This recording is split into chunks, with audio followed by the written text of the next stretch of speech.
Well, this happened to me. It happened to our producer. Has it happened to you? I'm talking about, have you ever made an offer on a home and you have competition to worry about? Well, worry no more, because Dan the man from Hamilton and Company at Keller Williams is here to tell us how to win the house negotiation process.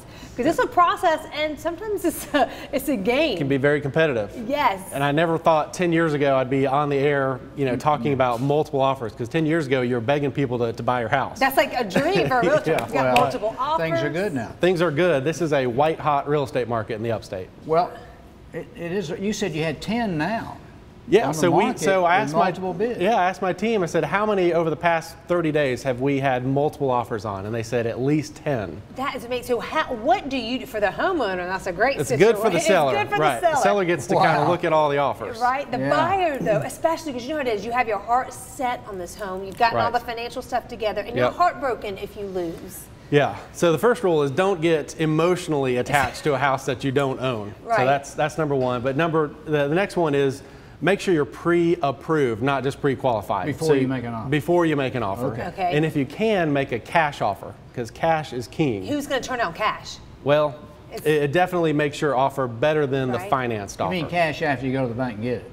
Well, yeah, but if you maybe you have a home equity line, you're buying another house, and you can use that to buy it. Cash still makes a difference. Cash makes a difference, absolutely. Because you don't have to worry about anything falling. Yeah, you don't have to go through that whole loan process and approvals. Because the other thing is, like, a lot of people, I mean, they can't buy a house till they sell their house. Right. So it's the whole contingency. That's what and so people don't want to take that. That's actually the next tip: is don't load up your offer with contingencies. Yeah. So if you need to sell your house first, I would sell that before you start making offers. Yeah. Because sellers don't want to see, well, you've got to sell your home. You want to keep the contingencies to a bare minimum, and that's the appraisal, inspections, but don't load up on contingencies. Yeah. Because think about it, if you're trying to get out of your house, and you're like, well, great, Dan's going to buy it when he sells. We have no idea how it could take Dan a year to sell your house, and you're missing out. Ultimately, it's the seller that will make that decision. The seller makes the decision. Absolutely. And so you want to tailor your offer to the seller's needs. So you negotiate on all different things. Everyone thinks of the purchase price, that's it.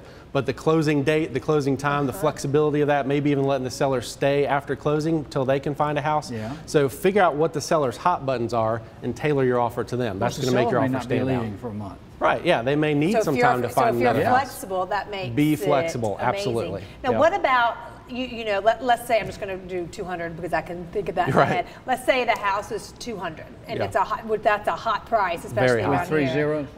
Yes, 200,000. Would you suggest maybe saying, like, hey, we'll give you 205, like going up, or like how does that? Yeah, you'd have to look, and we are seeing homes actually going over list price. So if it's listed for 200, I've seen homes go for 205, 210, and you can actually, there's a little secret that a good buyer's agent can do, is called an escalation clause. And that means they would offer, say, $500 more than any other offer up to a certain point. Sound like eBay. Right, it's kind of like an auction. Because if you want to win, sometimes you're like, look, and then it's kind of like, this is my best offer, this is what I'm going to do, take it, leave it. You got to do that, and I think you got to put your best offer first. If you really love the house and you've run the numbers, you know that it makes sense. So don't play games. Don't play games. And people no low are balls. actually paying more than you're asking for a house. Yeah, that's the market. That happened. Dan, I hate that for you. It's maybe time to find a new line of work. You're so busy. It's.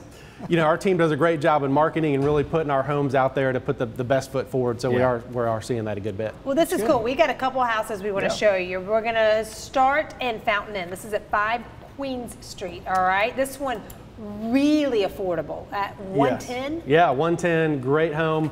Lots of square footage for the money. Fountain Inn is just a fast-growing area. Lots of people want to be out there, close to a lot of manufacturing facilities, a lot of jobs. You can see it's got a great kitchen, really nice kitchen.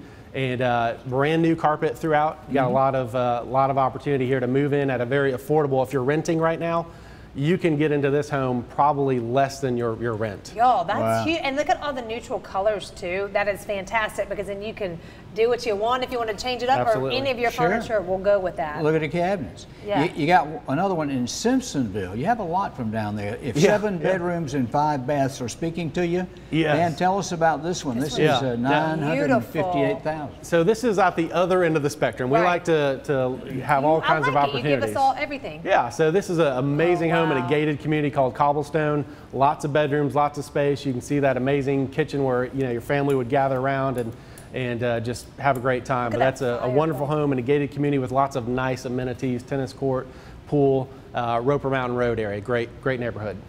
Look at that backyard. There's so many little Check out that bathtub. Garage and a pool, and just goes on. Oh, that fenced in. I love a screened porches are just amazing. They're wonderful to have. Ceiling fan. Does that still count as square footage? If it's screened in, do you count it as square footage? It doesn't count as heat. It has to be heated and cooled.